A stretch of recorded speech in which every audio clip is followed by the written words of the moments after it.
and we will read them afterwards. And so the meeting will be recorded and available after the meeting is over. So, and just as a note, my name is François Xavier. I'm a pharmacoepidemiologist at UCB, and I will be co-moderating this session with Professor Halas. So if you want to introduce yourself. Sure. My name is Jesper Halas. I'm a pharmacoepidemiologist from University of Southern Denmark.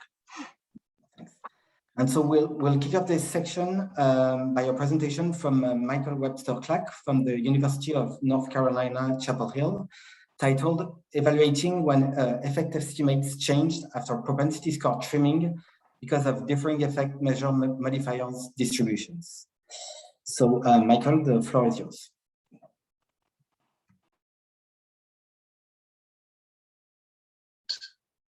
Okay. Can you folks hear me and see the presentation now before I go into slideshow mode? We can hear you, however, I can't see your presentation. Yeah, now it works. Okay, great, thank you. So I want to thank everyone for this opportunity to give this talk. I think it's really interesting to think about how propensity score trimming and effect measure modifier distributions end up making inference pretty confusing. This work was funded by an R01 from the National Institute on Aging, and there were no conflicts of interest to disclose from my co-authors for this methods project.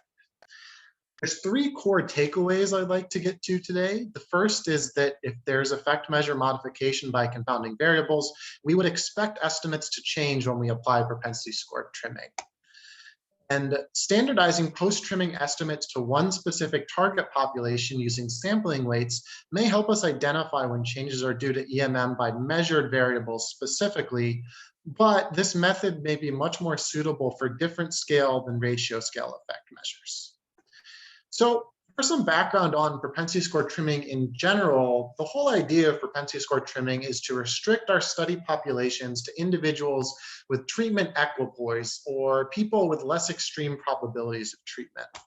This can help with the end variance of the estimate, suspected misclassification in the tails of the propensity score, and it can also help us target people without compelling or contraindications for whom we don't really need to be doing estimation. For example, people who really should not under any circumstances get the drug, why do we want to estimate the effect in those individuals? But the kind of catch-22 with propensity score trimming is that you can't tell whether changes in estimates after trimming or between different trimming methods is due to improved internal validity for the new study samples, or if it's due to changing study populations and external validity, right? That seems like it's really hard to disentangle. And after this talk and this work, I've come to believe it stays really difficult to disentangle, but we might be able to do something about it.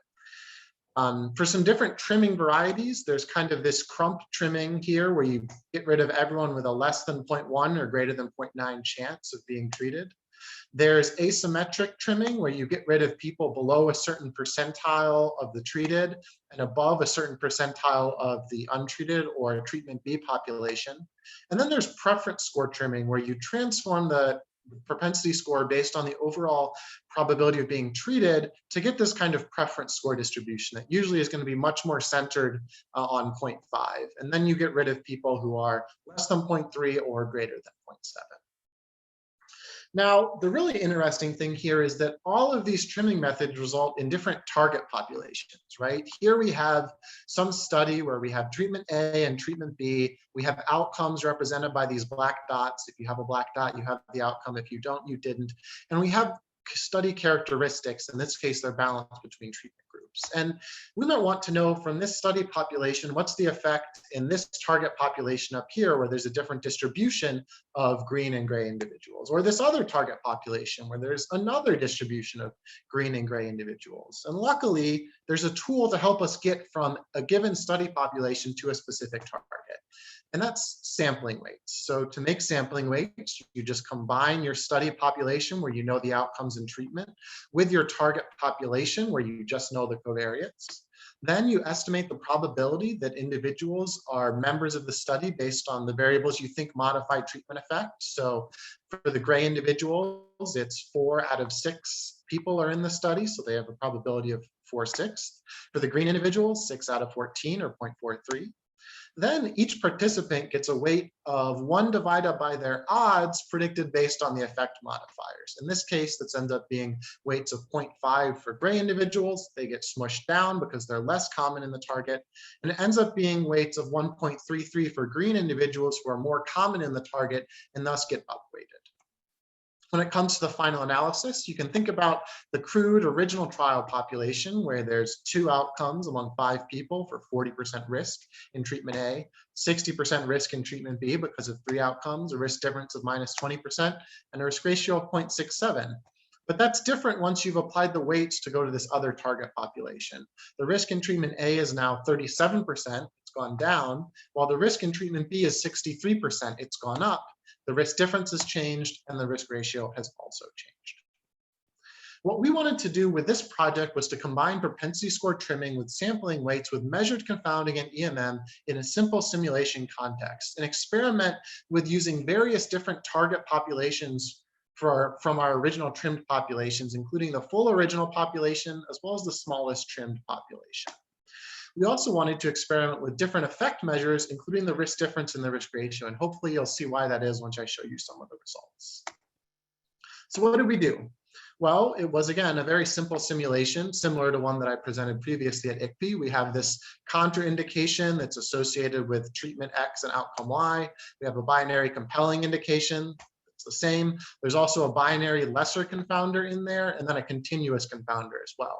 What we added to this simple simulation setup was that both C1 and C2 were effect measure modifiers on the scale of interest that we were investigating. So when it came to the exposure model, we used a logit linear treatment model with these coefficients here. For the risk difference simulations, we used a linear outcome model as shown here. You can see these interaction terms between C1x and a value, so that's why they're effect measure modifiers on the linear scale. And then there's also a log linear scale for the risk ratio simulations. Again, you have these C1 star CX terms, C2 star CX terms that represent the effect measure modification. To conduct the analyses, we started off by estimating a propensity score, then implementing 5% asymmetric trimming, crump trimming, or preference score trimming. Then we re-estimated the propensity score within this population and applied inverse probability of treatment weights. We then either reweighted to the smallest target based on confounder 1 and confounder 2, the effect measure modifiers, or we reweighted to the largest target based on those. And then we combined the inverse probability of treatment weights and the sampling weights to estimate the risk ratio or risk difference. What did we see? Well, this was the overall propensity score distribution. You can see it's pretty heavily bimodal because of the compelling and contraindications that are in there. When you do the crump trimming, we ended up eliminating just these people because there's no one over 0.9. The 5% asymmetric trimming ended up getting rid of this, resulting in this as our population that we then did IPTW in and used for potential reweighting. And finally, the preference score trimming eliminated even more people, resulting in the smallest potential target population.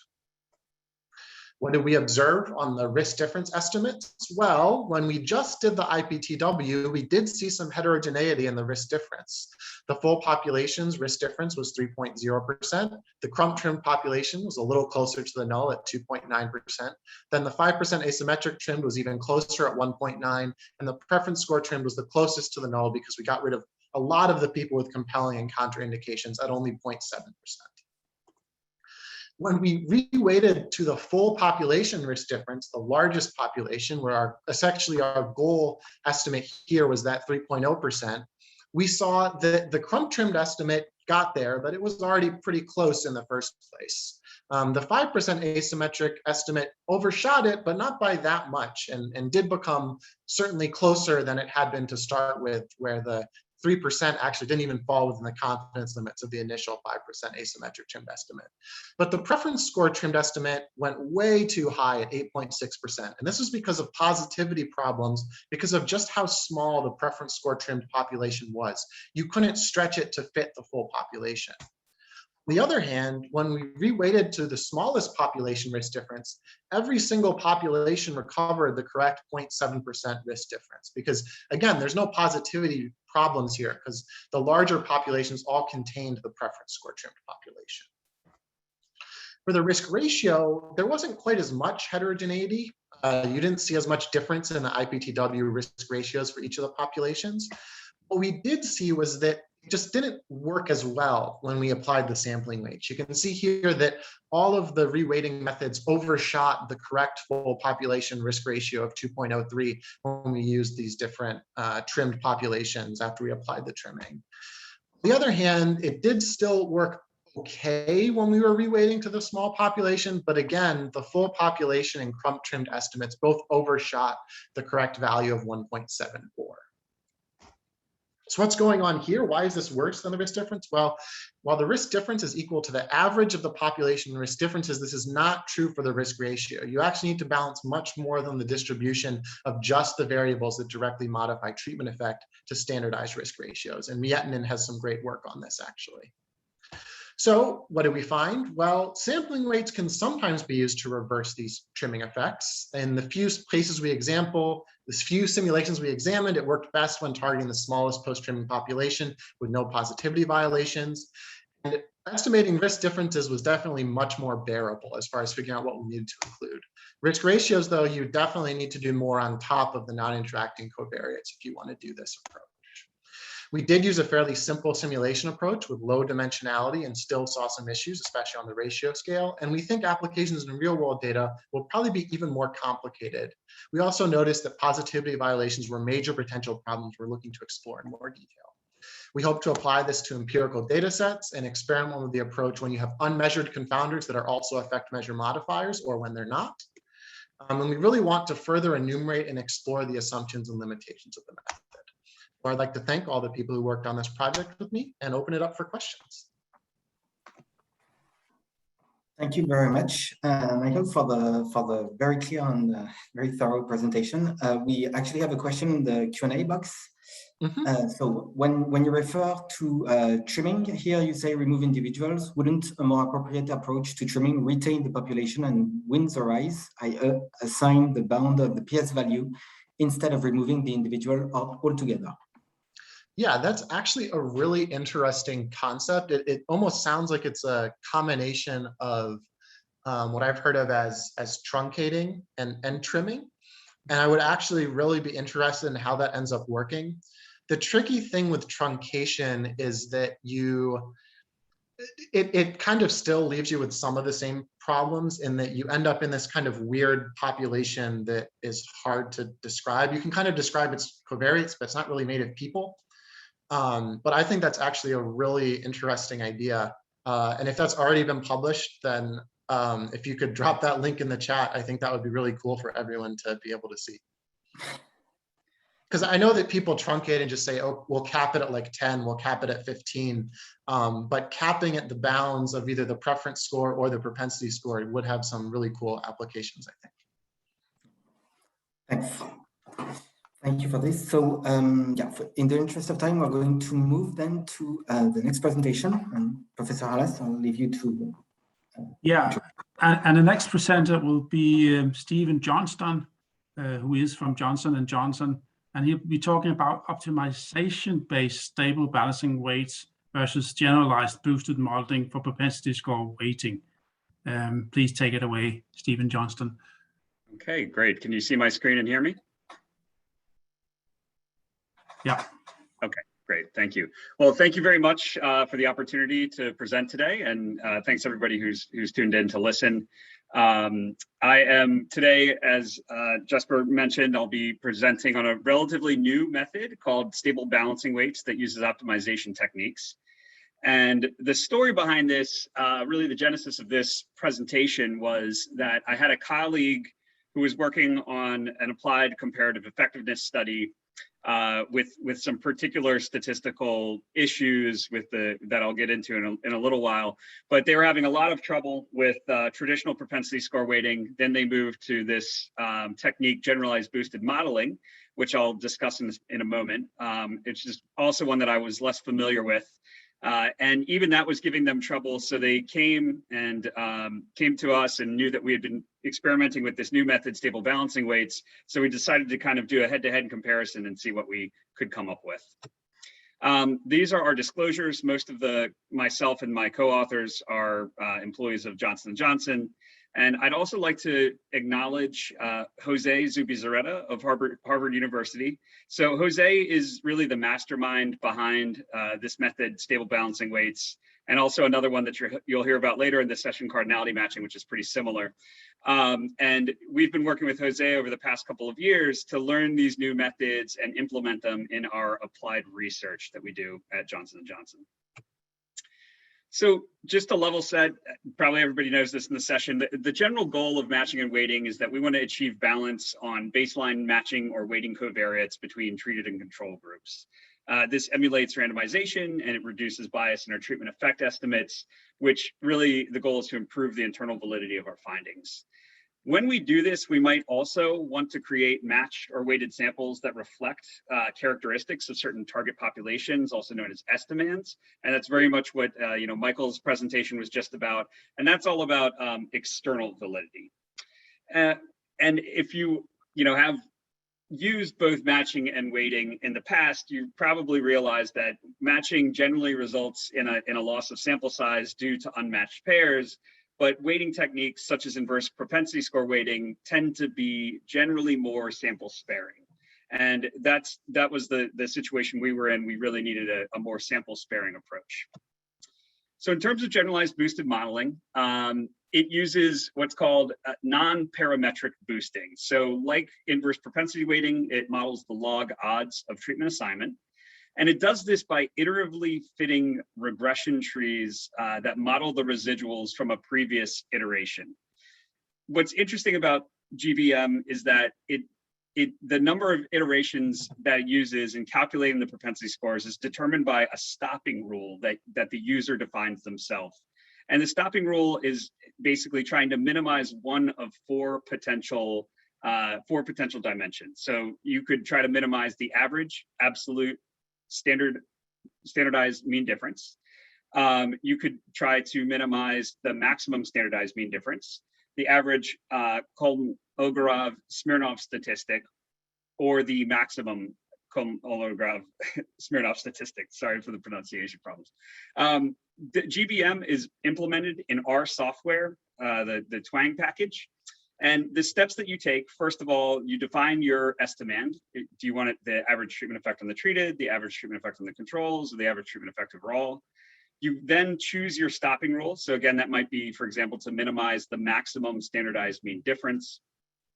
You then select the number of trees, the interaction depth, and a shrinkage parameter. So you might say you want 10,000 trees, a maximum depth of 4, and a shrinkage of 0.1. Then you run the model to obtain your inverse propensity weights. And then finally, you run your effect estimation, for example, applying the inverse probability weight as a weight in a generalized linear model. So those are the general steps of generalized boosted modeling. Stable balancing weights is different from propensity weighting in that it uses the principles of optimization. So with optimization, there's generally two dimensions to an optimization problem. You have your objective function, and that's what we wish to achieve. And then you have constraints. So those are the boundaries that are placed on you when trying to achieve your objective. So with stable balancing weights, the objective function is to generate weights of minimum variance for control units. And our constraints are that specific balance criteria for weighting variables are met between the treated and control units. So in other words, we say, for example, we want our constraints to be that no variable of all of our weighting variables differs between the treated and control group by more than a standardized mean difference of 0.1. And then stable balancing weights will use its approach to generate the weights of minimum variance that meet those criteria. So we get to pre-specify our standardized mean differences, which is really neat. It yields the mathematically guaranteed largest weighted effective sample size subject to our balance constraints. And it's implemented in our software using quadratic programming to obtain the weights. So the steps to implement stable balancing weights are: first, we defined our estimand, And what's very interesting about SPW is you can specify individual covariate distributions. I could say I want my sample to be 60% female. I want the average age to be 64 years old. I want 25% of the patients to reside in the Midwest, so on and so forth. You can actually specify what your weighted target distribution is. After that, you define your balance constraints. So for example, post-weighting standardized mean differences for our variables must not exceed 0.10. But what also is very neat is that specific balance constraints can be applied separately to each variable. So if I had a very prognostic variable, I could say, I want this variable to have exact matching. And then let's say I've got another variable, maybe it's region, it's something that I want to match weight on, but I'm not that fussy over it. I'm going to set the standardized mean difference to maybe like a 0.1. So then stable balancing weights generates the weights, and by definition, the constraints will be met for the weighted sample. And then we apply our effect estimation, for example, applying the stable balancing weights to probability weight and GLM. So our objective here was to compare the performance of SPW with GBM for propensity score weighting in an observational comparative effectiveness study. The data for this study came from the Premier Healthcare database, and we were looking at patients who underwent thoracic surgery with one of two different surgical staplers. Our treated group was large, it was 16,448 patients, but our control group was tiny in comparison at only 669. And this was where it was really giving my teammates trouble. In terms of weighting variables, we generated ATT weights based on age, sex, year of surgery, inpatient versus outpatient, the procedure anatomy, physician specialty, and the Charlson Comorbidity Index score, and the hospital size. For the GBM, again, ATT, the stopping method was to minimize the maximum standardized mean difference using 10,000 trees, a depth of 4, and a shrinkage of 0.01. And then the stable balancing weight parameters, again, we used the ATT, and our target standardized mean difference was no standardized mean difference exceeding 0.10 for any of the matching weighting variables. So our comparison criteria were the post-weighted variables standardized mean differences, the number of imbalanced weighting variables as indicated by a standardized mean difference greater than 0.1, and the effective sample sizes of the groups. Here you can just see that there were some very substantial imbalances between the groups on the weighting variables with an average standardized mean difference value of 0.3 and a range from 0.04 to 1.04. In terms of the post-weighting, for effective sample size, we found that the ATT-weighted control group was lower for GBM than SPW. So GBM's N effective sample size was 178, stable balancing weights was 217. The distribution of standardized mean differences was pretty similar between the two methods at 0.071 for SPW and for GBM and 0.070 for SPW. But the number of imbalanced variables was higher for GBM. There were 6 imbalanced weighting variables, whereas stable balancing weights by definition of our threshold resulted in 0 imbalanced weighting variables. So in this analysis, what we found was that the optimization approach that stable balancing weights uses resulted in better post-weighting covariate balance and larger effective sample size as compared with the generalized boosted modeling. The additional benefits that we've seen of stable balancing weights, again, you can individualize your balance constraints for each individual variable. We get to specify our target estimand, whether it's ATT, ATC, ATE, or something else. We don't actually have to estimate a propensity score. So there's a lot of benefit there in the application of rare exposures. If you're trying to estimate a propensity score on a lot of variables with a small sample size, that can give you convergence issues with your models. It provides an optimality guarantee to provide the weights of minimum variance and hence the largest effective sample size. And it's also compatible with individual patient data. So if I wanted to reweight my data set to a target population for which I don't have data, I can just enter that target estimand in using only the individual patient data that I have access to. So in conclusion, we've found that optimization stable balancing weights show substantial promise as a very flexible alternative to propensity score weighting methods. And we've seen this play out not only in this study, but in several others as well. And that concludes my presentation. I'll take questions now. Thank you. Thank you, Stephen. There is one question or perhaps it's a comment, fantastic work. Is there any empirical evaluation or simulation study comparing SBW to cardinality or IPW? In fact, there are some simulation studies ongoing right now. I am familiar with Mike Du, who presented in another session, is working on some simulation studies.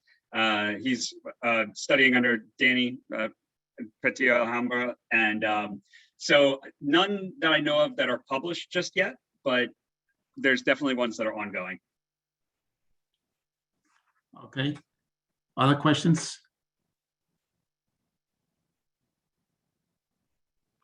May have. Sorry. Good question. I can. So, can you get standardized differences to 0 for all variables? Yes. So, in both stable balancing weights and cardinality matching, there's something called fine matching, where you can set the standardized mean difference to 0. And we have done that in the past for some of our studies. It doesn't always work, but it is definitely something that you can do if your data set can take that that amount of balance. I noticed your data set wasn't that big. Could there be constraints with very big data sets? This all sounds very computational intensive. Yes, that's a very good point. So in medical device, it's very rare that we're working in huge data sets, especially when it's device-specific studies.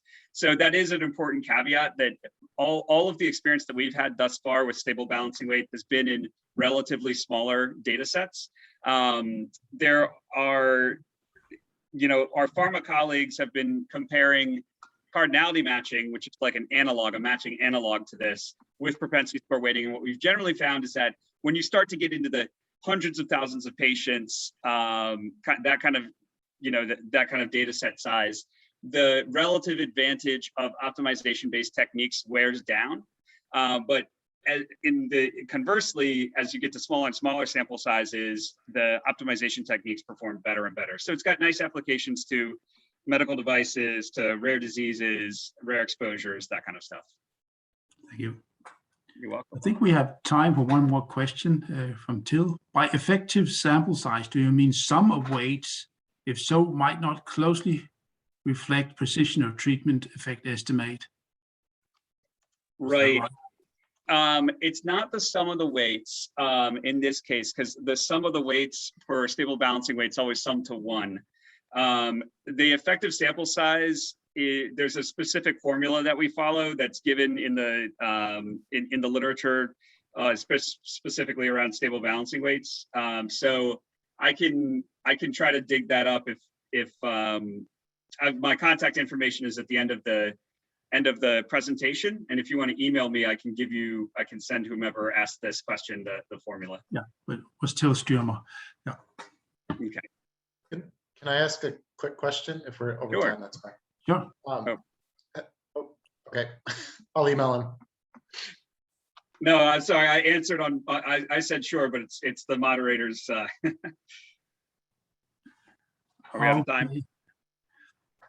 I think we've spent the time now, so I'll hand the microphone to Francois Xavier to present the next speaker. Thank you, Stephen Johnson. Thank you. Thank you. So our next speaker, is Chase Latour from the University of North Carolina, Chapel Hill, who will be presenting an abstract on controlling for differential regression to the mean using summary measures of pretreatment laboratory values in propensity scores. So, Chase.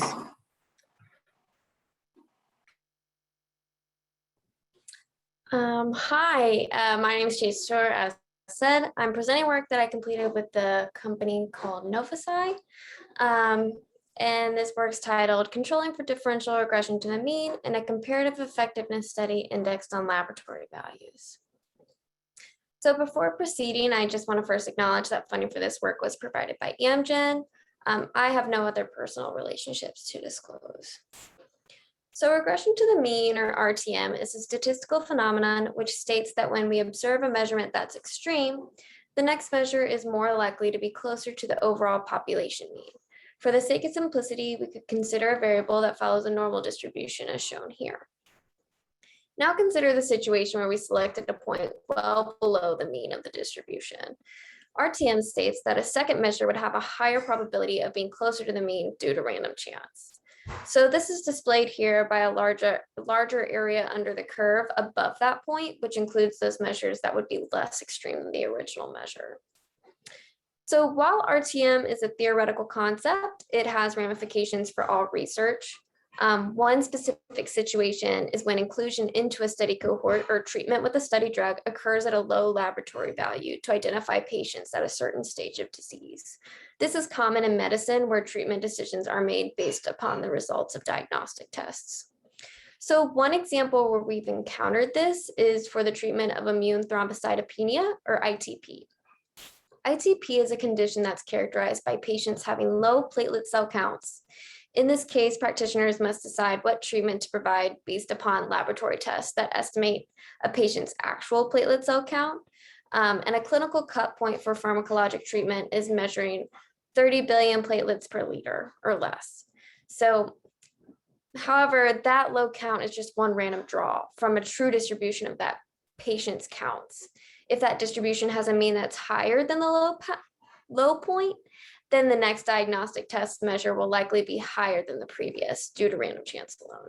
So to truly understand the effect of a drug or other treatment on a patient's platelet count measure, we have control for this random fluctuation. So for a comparative effectiveness study, this ideally would be achieved by making the RTM non-differential between treatment groups, such that the degree of regression of the outcome is equal between the two treatment groups. This is most clearly achieved through randomization of patients into treatment arms. In the setting of our ITP study, this would mean that once a patient experiences that low platelet count, they would be randomized to the new treatment or the standard of care. So randomization would then lead us to expect that the two groups would have the same baseline platelet count distributions, and that we could compare the changes in the platelet counts without any residual bias. However, in pharmacoepi, we're often dealing with secondary data where clinicians are making treatment decisions based upon patient characteristics. In our ITP study, this can introduce this unique problem where RTM is differential between the two treatment groups. So let's consider the situation where we'd like to compare ramisplatin, a new treatment for ITP, and the standard of care treatment using EHR data. We know that physicians often make treatment decisions when they encounter a patient with a platelet count measure less than or equal to 30 billion platelets per liter. Thus, we include patients into the cohort at this platelet count and evaluate which treatment they initiate. However, unlike an RCT, treatment is not random. Instead, clinicians take multiple platelet count measures prior to treating their patients and use that information to inform the best treatment for their patient. So consider the situation where clinicians are more likely to prescribe patients with consistently low platelet counts to the newer ramisplatin treatment and patients with less consistently low platelet counts to the standard of care treatment. We would then expect that these baseline platelet count distributions would differ between the two treatment groups, such that the platelet count distribution has a lower mean and variance for the new treatment as compared to the standard of care, as demonstrated here.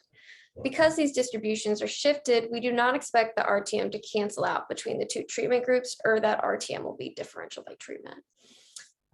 So the overarching goal of this work was to use simulations to explore methods that may allow us to account for differential regression to the mean in comparative effectiveness studies using real-world data. In this goal, our study had two objectives. The first was to mimic this real-world comparative effectiveness study of two treatments for ITP. We mimic a treatment decision design whereby patients enter the cohort upon experiencing that low platelet count. At this point, we assign patients to a treatment to create varying degrees of RTM that we might expect in a real-world study. So the treatment effect is estimated as the difference in the median follow-up platelet counts of the two treatment groups. And then our second aim was to assess propensity score-based methods to eliminate bias due to RTM and the treatment effect in these simulated cohorts. So in this simulation, we created 1,000 patients for whom we simulated 200 patient counts. We hypothesized that there would be two different types of patients. The first are those with more severe ITP, such that their platelet count measurements were consistently low or generated from a normal distribution with a low mean and variance. The second are those with less severe ITP, such that their platelet count measurements were higher with some low fluctuations, or generated from a normal distribution with a higher mean and variance than the previous group. We hypothesized that the RTM was differential between the two groups because clinicians were more likely to prescribe the new treatment, romospatin, to patients with consistently low platelet counts and the standard of care treatments to patients with less consistent counts. We thus assigned treatments to patients to treatments with probabilities according to their underlying ITP severity strata following this theory. So we created RTM in this study by how we selected patients into the cohort, identifying key platelets from their recorded 200 counts. We first required an 8-week run-in period, and then after this time, we searched for the first qualifying low platelet count or the cohort entry event.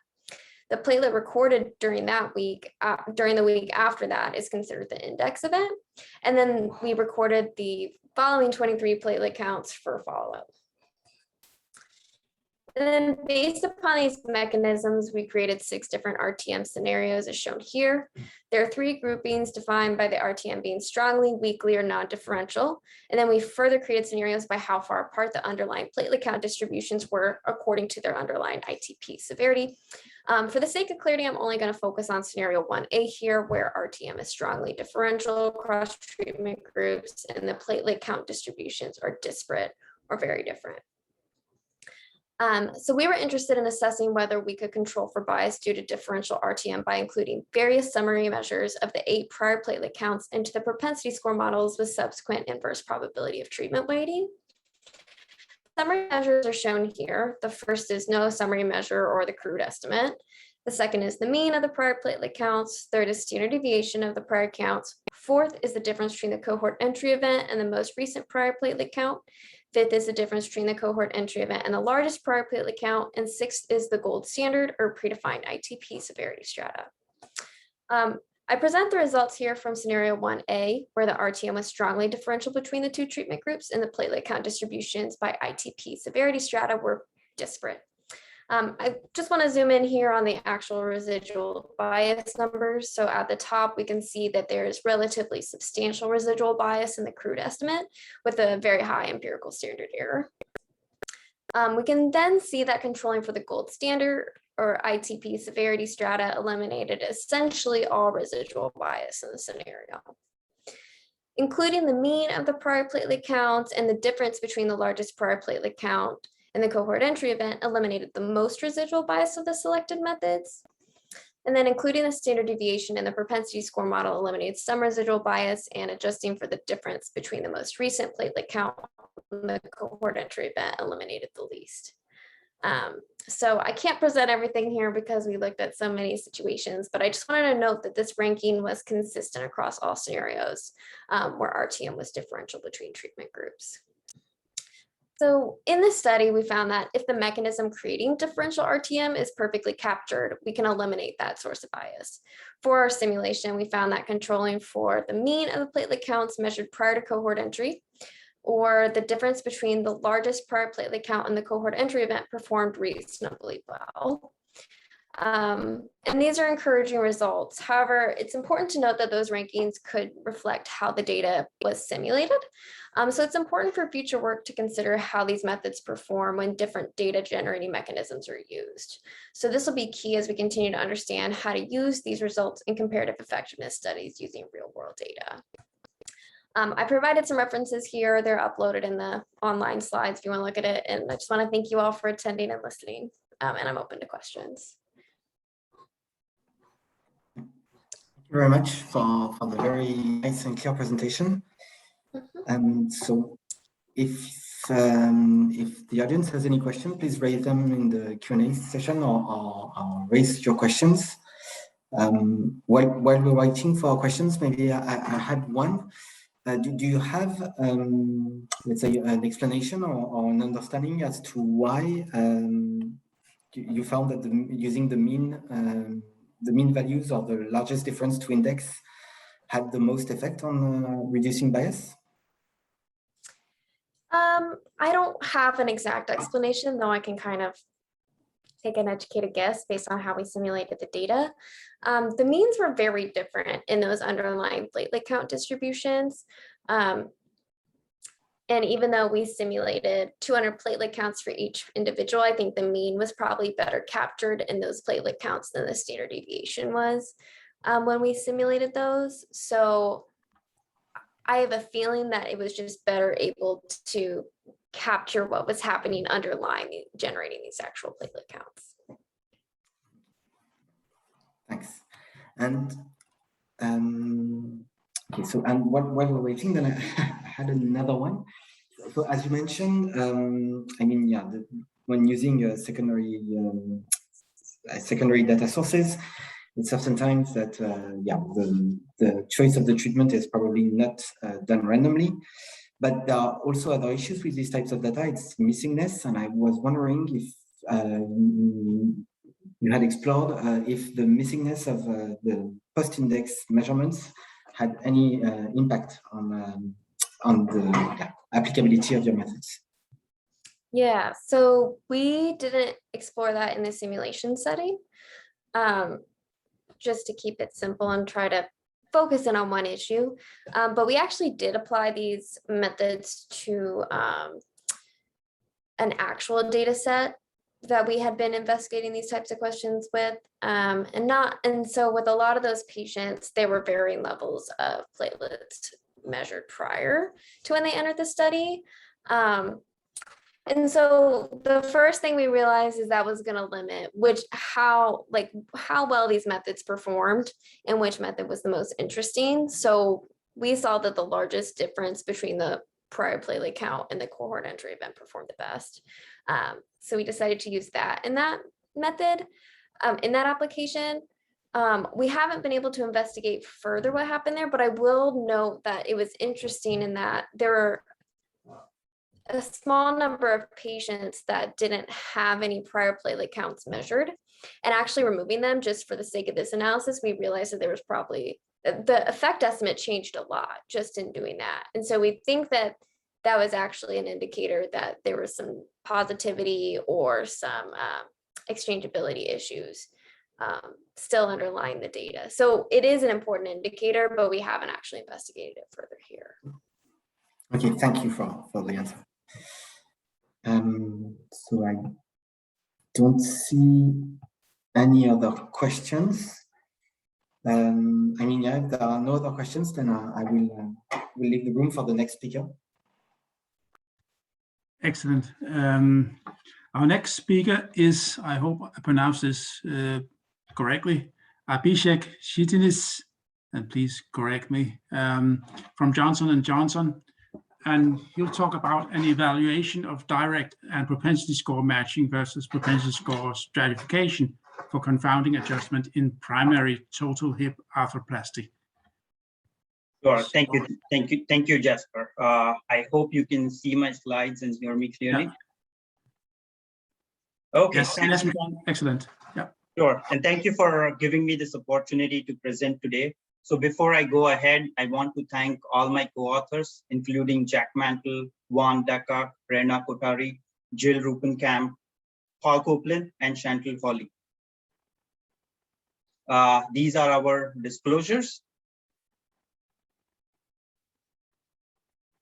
So talking about the research in orthopedic surgical procedures, not only that you have to control for the patient level factors, but also you have to control for the surgeon level and the hospital level factors when we are dealing with surgical procedures, especially with total hip arthroplasty.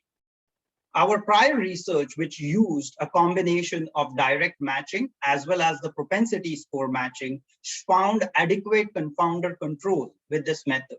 However, as all of us know that matching method excludes a large proportion of comparison subject if there's an infrequent exposure that led to considerable loss of information and may create generalizability issue. We thought about using another method that would stratify by function of propensity scores to retain all of the potential comparison subjects in the analysis. And that's where our study objectives come into play, which is to evaluate the direct and the propensity score matching method, which is a combination of the two methods, versus the propensity score stratification approach for confounding adjustment in a cohort of patients that had dislocation versus the patients that never had dislocation following total hip arthroplasty. And what we evaluated in these two methods were the sample size loss that was associated and the covariate balance. So this was a retrospective cohort study of patients in the Medicare 100% Medicare standard analytical file. We selected all patients that underwent elective primary total hip arthroplasty, and the methods that we compared were direct and propensity score matching together, and then the propensity score stratification where we used 10 strata and 100 strata. So in terms of the exposed and the unexposed group, our exposed group were the patients that had dislocation within 1 year following THA, and the unexposed groups was the patients without any dislocation during the entire follow-up period for the patients. This was an outcome-free design because we wanted to see how the models perform in terms of the covariate balance and the sample size loss. However, there's a phase 2 of this study which looks at the outcomes as well, which are the healthcare resource utilization and the cost amongst these methods. So just to provide you with the overview of this project, we started with the patients who had hip dislocation within 1 year. In order to get an overall picture about these patients, we went back in time to the index date, which was defined as the time when they had the total hip arthroplasty, and then followed these patients for 1 year. For the comparison cohort, these patients had no hip dislocation, and therefore we started from the total hip arthroplasty, which was their index date, and followed these patients for 1 year. In terms of the covariates that we used for balancing, we used a combination, or we used a total of 49 different covariates. And these covariates were a combination of the demographic factors, important clinical factors, and also the comorbidity indices, including the Charlson Comorbidity Index or the Physical Function Index, which is the Functional Comorbidity Index. In addition, we also included the individual Elixhauser Comorbidity Index. So apart from these patient level factors, we also controlled for the provider level covariates that included the hospital level factors as well as the surgeon level factors when balancing these. So just to reiterate our statistical analysis, the comparison was between a combination of the direct matching and propensity score matching, which was 1:1 matching, versus the two stratification methods that we used, where we created 10 strata with propensity score stratification and 100 strata in the stratification. For matching in the direct approach matching, or for the directly matching approach, we used the year of the THA, the surgeon ID, so the patients were directly matched on the surgeon who performed the surgery, and the hospital where the surgery was performed. For the propensity score part of matching, we use the nearest neighbor technique with a caliper of width of 0.2 of the pooled standard deviation of logit of the propensity scores. For the propensity score stratification, so as I said before, there were two different models created. One was with 10 strata and the other was with 100 strata.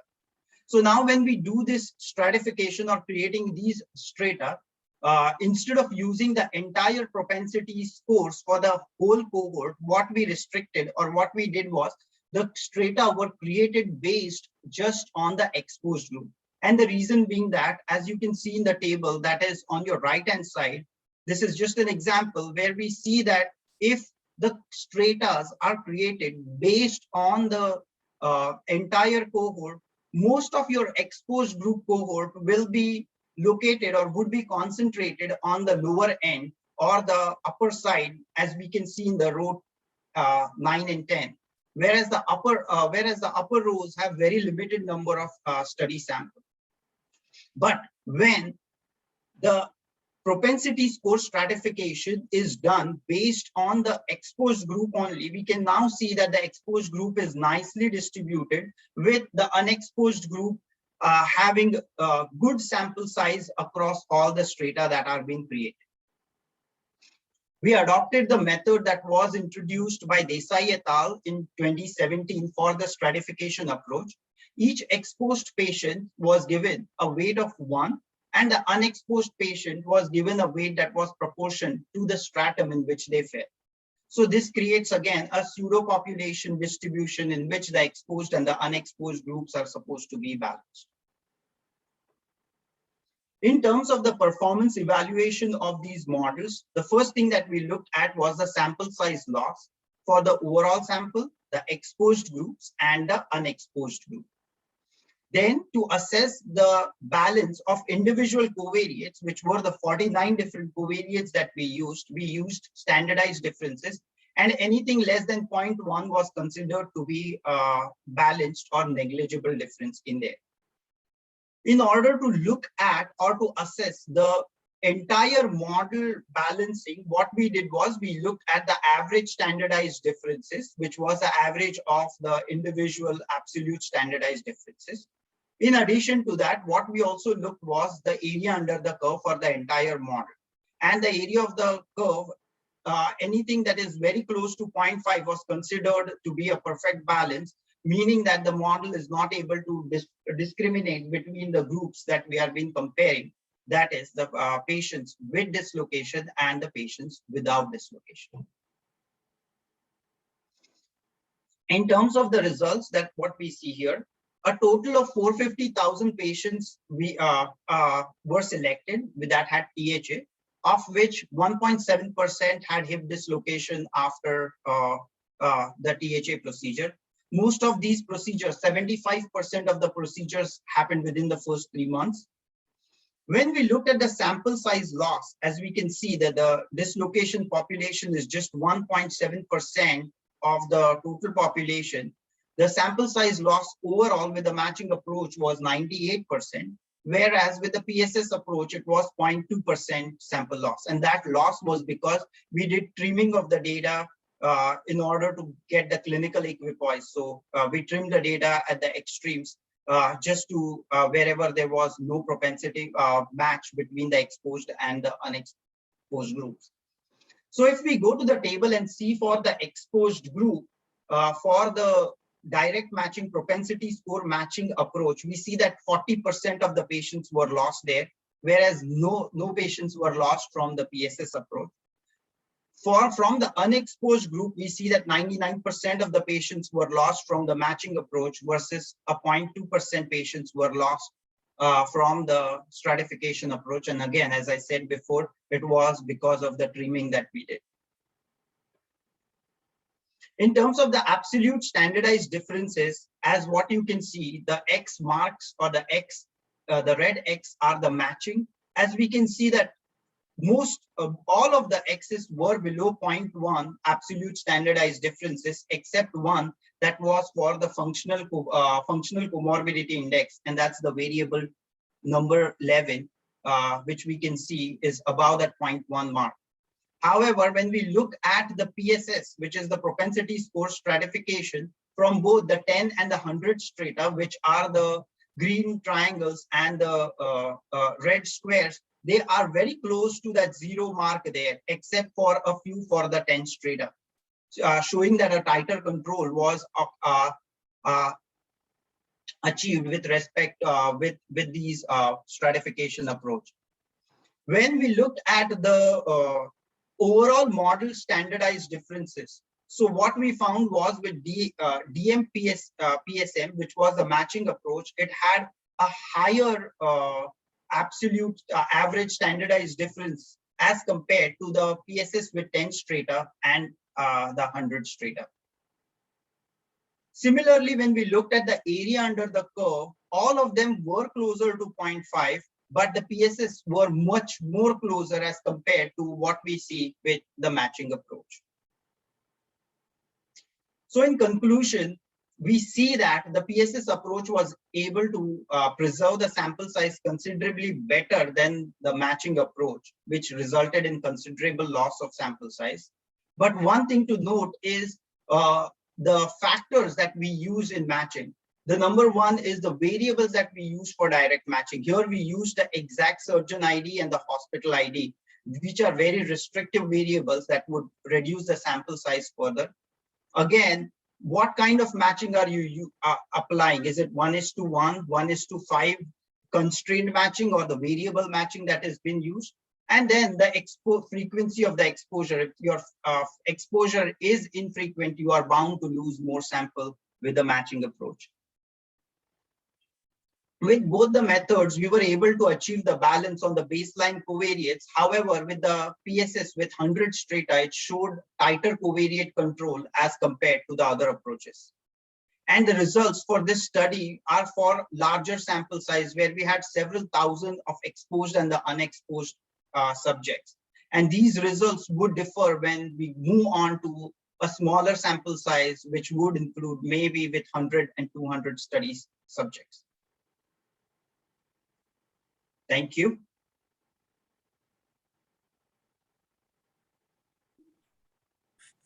Thank you very much. If you have questions, please use the Q&A button rather than the chat button. And it seems there is a question. Great talk. Why did you define exposure during follow-up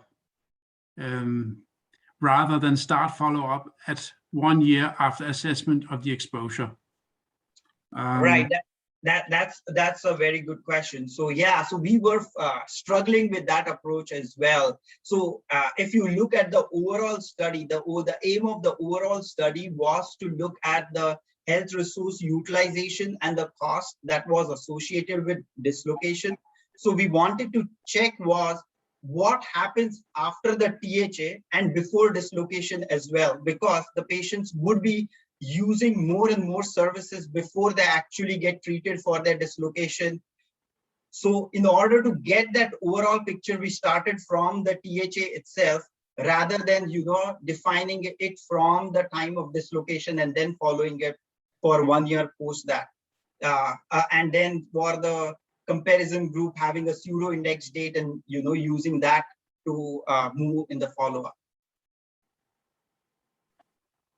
Okay. There's a second part of the question. Also, you mentioned comparison cohort without dislocation at any time during follow-up, but the conceptual diagram, it looked like this was assessed at year 1. Please clarify. Right. Yeah. Thank you. Yes. So this was any time in the follow-up. So this was again a larger study where we looked. There was a study period. This was extending for 2 years as well. So we wanted the patient. We included only patients that in the comparison cohort that did not have this dislocation any time in the follow-up, which was 2 years in the follow-up where we looked at. So this was the 2 years was the entire follow-up period, and these patients never had dislocation anytime during the follow-up. I have a comment myself rather than a question. You have an extremely imbalanced group here. If the dislocation is the exposure, you have a very small percentage of exposed and a large contingency of unexposed. Your loss in the exposed group was not as big as it was overall, only, if you will, 40%. And since the statistical bottleneck is in the smallest group, perhaps your loss of statistical precision is not that big. It's not as big as the 98% loss would lead you to believe. Right. So the loss was not much. So if you look at the overall, if you look at the 98%, it looks a lot. But if you look just at the exposed, it was not much. I agree. Yeah. Okay. And by the way, thank you for all being so very, very good at keeping time constraints. So I can now hand the microphone to François Xavier and still keep the time. Yes, thanks a lot. So our next speaker comes from the University of Oxford. It's Yushen Wu, who will give a talk on the disease risk score as an alternative to the propensity score under multiple confounders and high prevalence of outcome.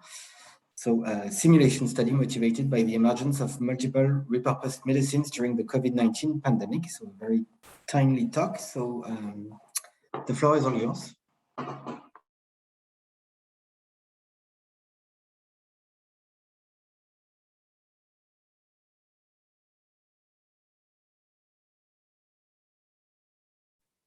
Can you all hear me now? Yes, we can hear you. Thank you. So hi everyone, I'm Mimi. I'm a PhD student at University of Oxford at Professor Daniel Priato Hamburg's group. And thank you for this opportunity for me to give this talk. And today I'm going to talk about a PhD project of mine about comparing disease-free score to propensity score under multiple confounders and high prevalence of outcome. This is a simulation study motivated by the COVID-19 pandemic.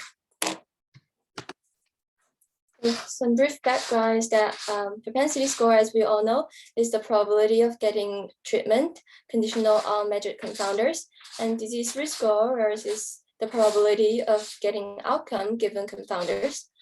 Both these two methods can be applied with other methods like matching, stratification, and weighting to get treatment effect estimation.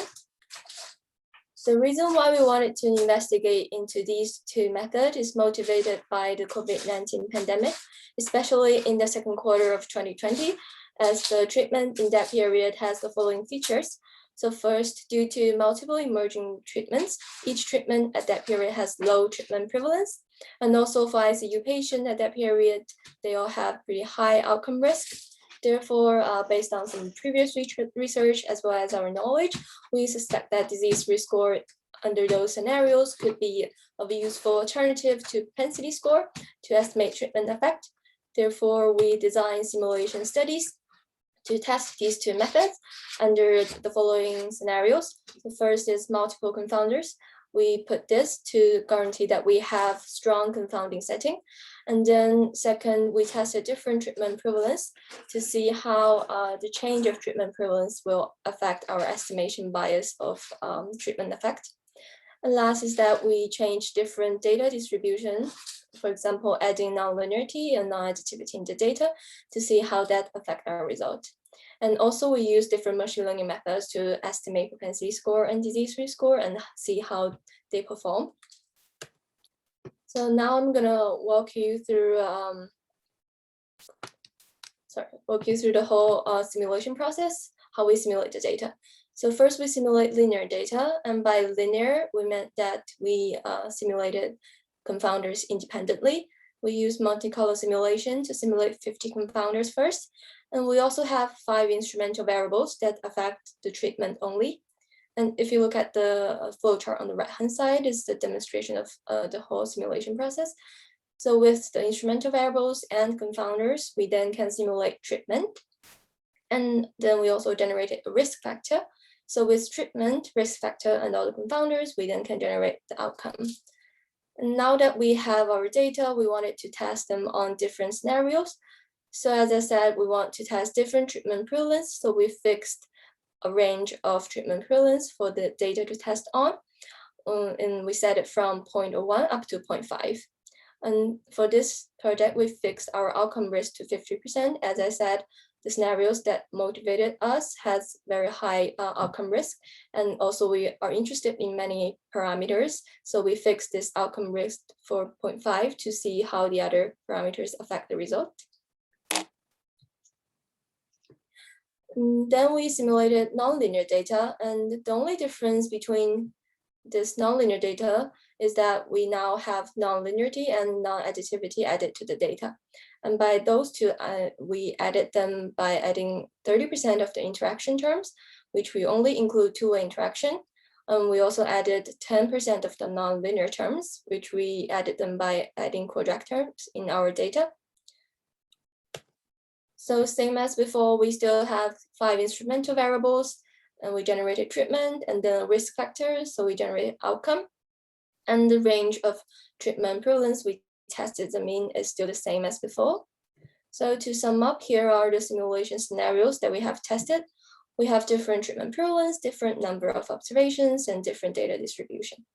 And if we compare scenario 1 to 5 to 6 to 10, we can see how data distribution affect our result.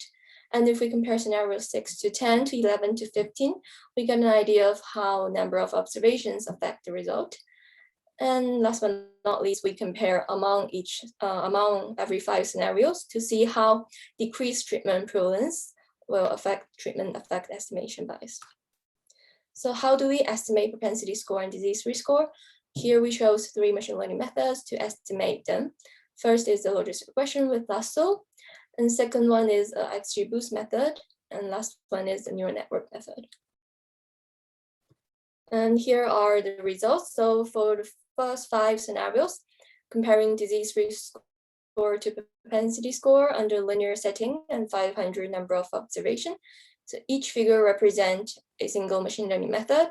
And we can see that for all 3 machine learning methods, when decreasing the treatment prevalence, we can see for both disease risk score and propensity score, the estimation bias increased. However, we do not observe a significant trend for disease risk score to outperform propensity score under this setting. So we move on to the scenario 6 to 10, when we have nonlinear data now.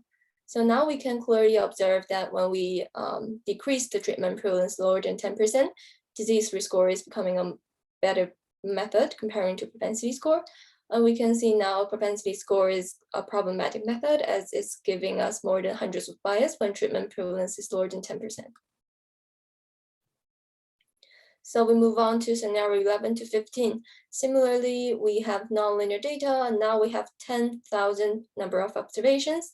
And now we can see that for all 3 machine learning methods, if you look at the y-axis, the bias of all of them comparing to the previous slides are lower.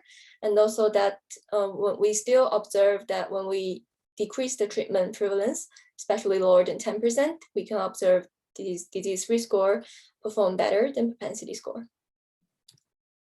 Now we check how number of observations affect the result. And here are the propensity score results. So we can see for all machine learning methods, when we decrease sample size from 10,000 down to 500, the estimation bias increased. And this difference is more significant when treatment prevalence is lower than 10%. And similarly for disease risk score, lower sample size is giving us more bias as we expected, and treatment prevalence lower than 10% is giving more bias comparing to the other cases. Now we see how nonlinearity and non-additivity affect the result. So this is the propensity score results, and we can see for all the scenarios tested, the linear case in red line is giving us lower bias comparing to the nonlinear case in blue-green line. And this difference has become more significant with the decrease of treatment prevalence. And similarly for disease risk score, we still observe that nonlinear scenarios generate more bias. And when treatment prevalence is lower than 10%, we are observing a more significant difference between these scenarios. And we also observe that neural network is pretty stable to nonlinearity. And last but not least, we compare different machine learning methods. So first for propensity score, we can see that all 3 machine learning methods are having kind of similar trend and similar performances. However, there are certain case scenarios where we observe lasso or XGBoost can reach the lowest bias point. So the lasso in the red line and XGBoost in the blue line can get the lowest bias. And similarly for disease risk score, we still observe that 3 machine learning methods have similar performance with overlapping confidence interval. However, we do observe lasso and XGBoost can achieve lowest bias at some point.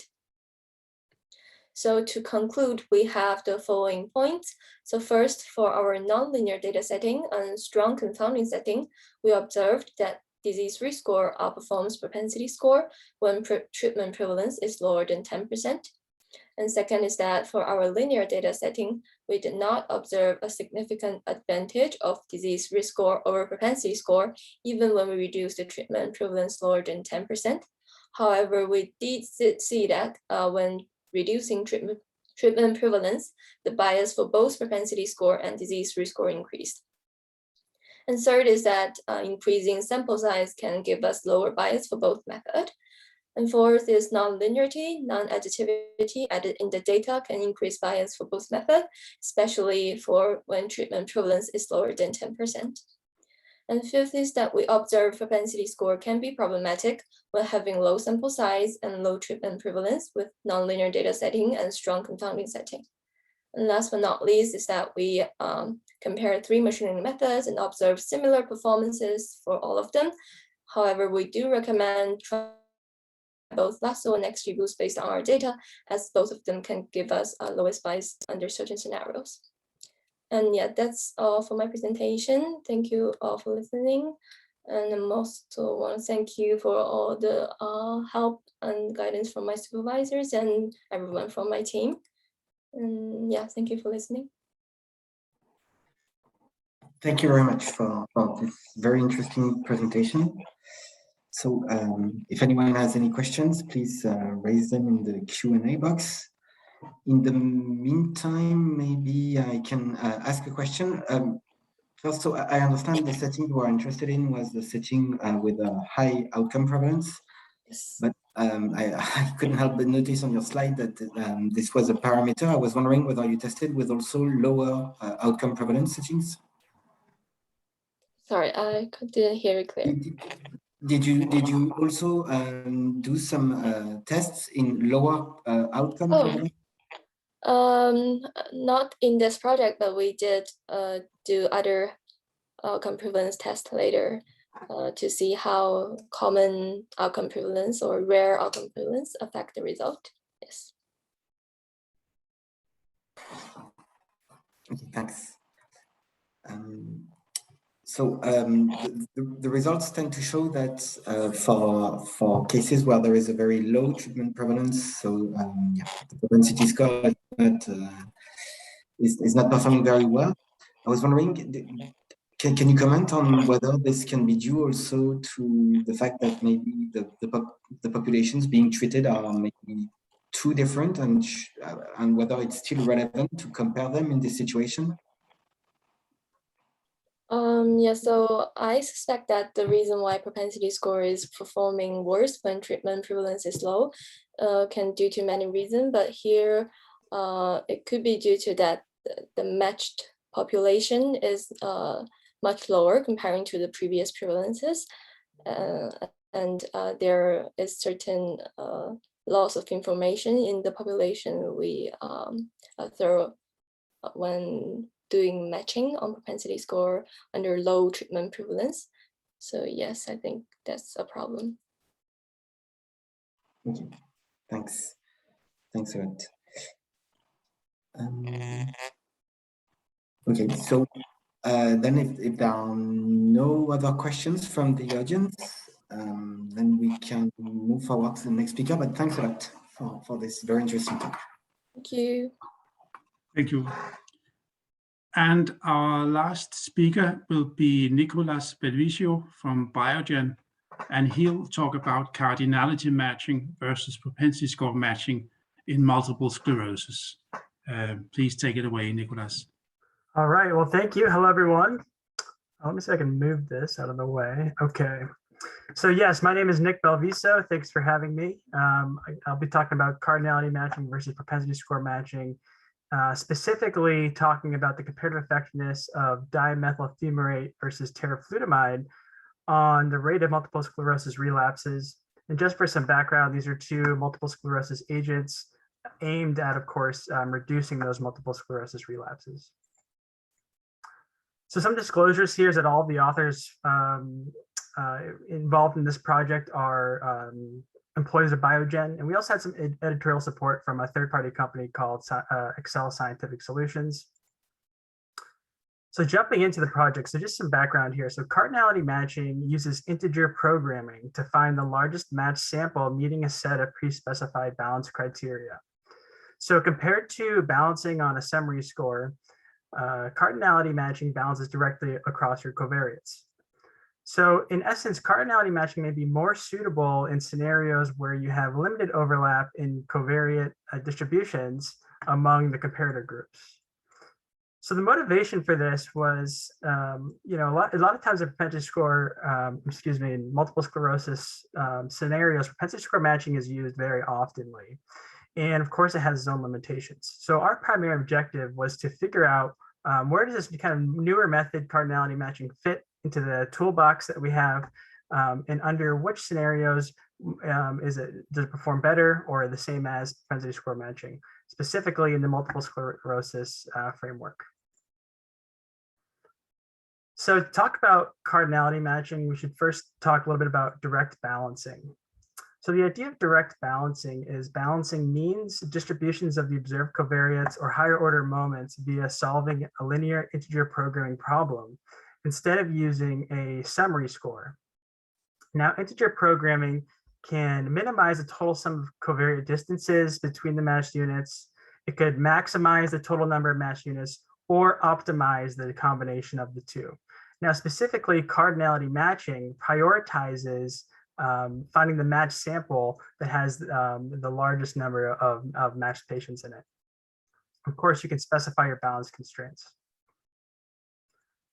Now, for this particular project, we will be focusing on the balance constraints called fine balance of the nominal covariates, which essentially forces exact distributional balance without constraining treated and control units to be masked within each category of the nominal covariate.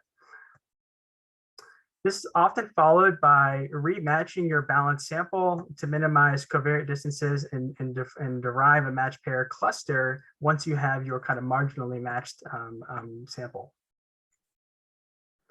So for the framework that we're using to evaluate these two methods, we looked at claims data of multiple sclerosis patients who initiated either dimethyl fumarate or teriflunomide, an IBM market scan US claims database from January 2015 through September 2018. And again, here, the outcome that we're looking at is multiple sclerosis relapses. And this is a recurrent event, essentially. So we're evaluating as a rate. And patients were followed from treatment initiation until study end, loss of eligibility, or drug discontinuation. And the estimate here is the average treatment effect among patients treated with TERI.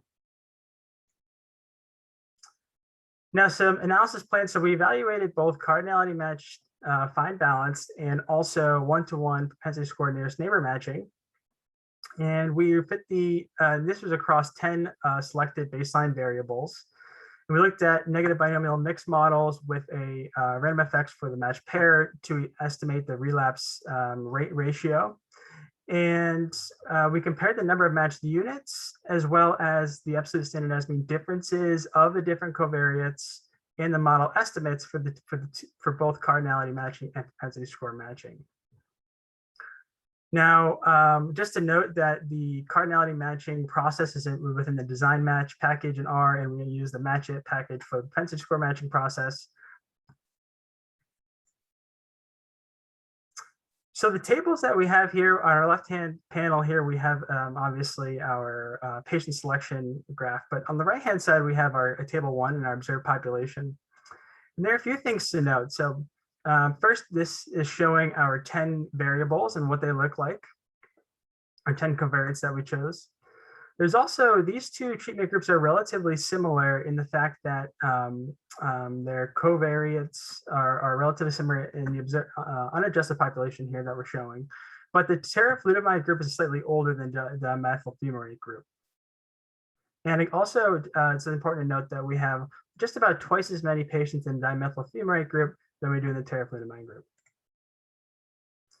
Now, I know that this table is kind of busy, but what we're showing here is of course, 3 panels. Our table 1 for our unadjusted population, our cardinality match population, and our propensity score match population.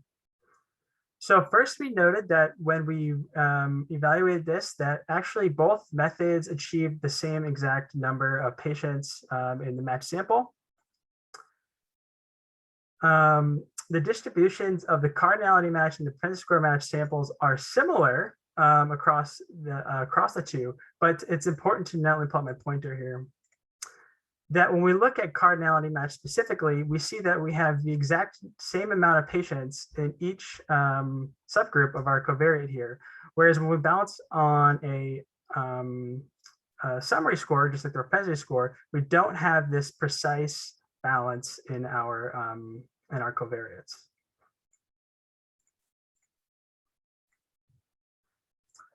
So following up with that, we see that if we were to plot our absolute standardized mean differences across our covariates, we can see pretty clearly that cardinality matching does achieve more precise balance among these covariates than the propensity score matching process in this application, as denoted by the light blue circles here versus the dark blue circles. Of course, the dark blue circles being cardinality matching standardized mean differences. It's also important to show that when we evaluate the model results for this relapse rate ratio, there isn't much difference between the propensity score matching and the cardinality matching point estimate or effect estimate between our two samples. And this is probably something that we expect to see, considering that the increase in balance with cardinality matching was pretty small compared to the propensity score matching process. So to further evaluate these two methods, specifically cardinality matching, we evaluated two different scenarios. The first being where we randomly sampled our observed data to achieve different ratios of treated to control patients at 1:1, 1:2, and 1:3. So for example, in the 1:3 case, we were trying to match 1,500 randomly sampled dimethyl fumarate patients to 500 teriflutamide patients. We also consider a second scenario again when we are sampling our observed data set, but according to the propensity score distribution, where we're sampling based out of a beta distribution of the propensity score to achieve situations where we have 30% and 45% overlap in the unadjusted propensity score distributions between our samples. And again, these were to test basically under which scenarios does cardinality matching show better performance than propensity score matching. So to start, we evaluated 3 different scenarios where we would change the ratio of treated to control patients. Our 500 to 500, 1,000 to 500, and 1,500 to 500 patients. We see that each of these scenarios, the cardinality matching process does achieve, I guess, more variables with lower absolute standardized mean differences. And again, there are instances here where the propensity score matching process does achieve better balance in specific variables, but kind of overall, we get this better balance with the cardinality matching process. But again, to note here, we don't really see any difference between the effect estimates here between the two processes. We're all still hovering around that 0.8 kind of mark here. Now, when we evaluate resample data with different baseline covariate distributions, this left-hand panel here is what we observed in our actual data set, where we had about a 64% overlap in the baseline propensity score distribution between the two treatment groups. But we wanted to evaluate scenarios where these two groups differed more in their covariates. So we evaluated a 45% overlap and a 30% overlap, as we said. And again, these were sampled from our observed data. Now, one thing to note here is that when we got down to these comparison groups here, where we have poor overlap around 30%, we do see a significant difference between how many patients or pairs that the two processes matched on. For example, cardinality matched achieved 256 pairs, and the propensity score matching process achieved 239 pairs of patients. And again, we see this similar kind of scenario over here where our dark blue circles representing the absolute standardized mean differences for the cardinality matching process are generally lower or smaller than the propensity score matching process. And even when we get down to poor overlap in our baseline covariates, there is one or two variables here that are either borderline or not balanced, and we do achieve balance in the cardinality matching process still. However, again, it's important to note that our actual overall kind of effect estimate and model estimates doesn't really change much regardless of the improvement in precision of balancing that we are getting with the cardinality matching process. So some conclusions here is that we saw that the average standard estimating differences of the 10 variables were smaller using cardinality matching versus propensity score matching across our different scenarios. The number of matched units were similar among methods, except for when we got into the scenario where we had 30% overlap in baseline propensity score distributions, lower overlap where the groups are more different across our measured covariates. Then we did see an improvement in the number of matched pairs that was identified with cardinality matching. We saw that cardinality matching outperforms propensity score matching and may be preferred when you really need a precise level of balance in your match sample, or if there's a specific clinical variable that you really want to prioritize balance between your analytic groups. And in kind of all scenarios, we saw that dimethyl fumarate patients that were matched to the teriflutamide patients did experience a lower rate in relapses, kind of regardless of the adjusted method. So I'll leave it here for questions, and I'd be happy to have a conversation around this. Thank you very much, Nicolas. If you have questions, please use the Q&A button. I found a question in the chat box. It's a good question from Stephen Johnston, so I'll present it to you. Great presentation. I'm a big fan of cardinality matching. With fine matching, I would have expected all standard SMDs would be 0, but for age, medical cost, relapse rate, and severity score, they were above 0. Did you apply different balance constraints for those covariates? Yeah, so we actually, we didn't specify that the standard estimating differences had to be 0 for those particular variables. And actually what we did was allow for the kind of optimizer to determine what the best match group was. And that was mostly for kind of processing speed wise. You could certainly specify like that you wanted these specific variables to be exactly balanced across in terms of like an exact balance type of scenario. But for this instance, we didn't evaluate that. Yeah, that's a good question though. But I suppose there's a trade-off here that if you specify too many having 0 SMDs, you'll lose too many pairs. Is that so? Yeah, I think that depends on, especially it depends on the data that you're looking at, especially when it comes to first your sample size and also again how many variables you're trying to balance across, right? So. Okay. I'll pose you the same question that I asked Stephen. Is this computationally demanding something that you would only do with fairly small data sets, or what is your experience with that?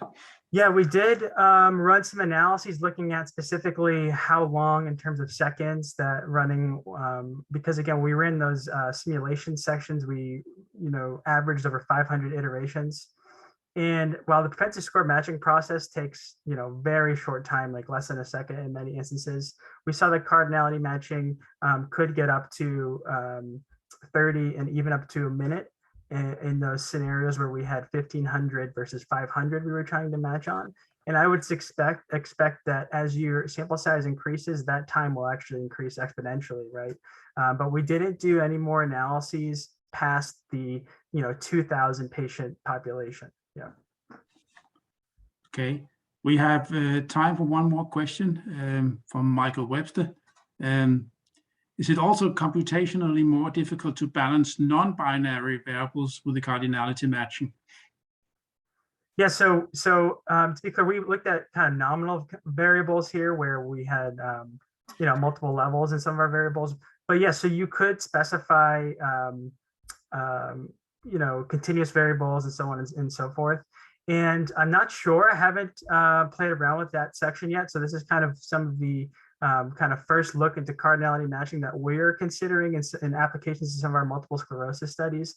But again, of course, I would expect that it's probably less computationally using probably if you had a continuous variable versus it's balancing across multiple levels of a categorical variable. Yeah. Okay. Thank you very much for an excellent presentation and very good answers. Thank you. Time is up. I want to thank the presenters for keeping time, the attendees for asking good and interesting questions. And I sincerely hope that this will be the last time in your life that you attend a purely online conference session on ICBE. I happen to be chairman of next year's ICBE, so I really pray for us to see each other in person next year. So thank you for attending online. Bye. Thank you, moderators. Thank you. Bye. Bye.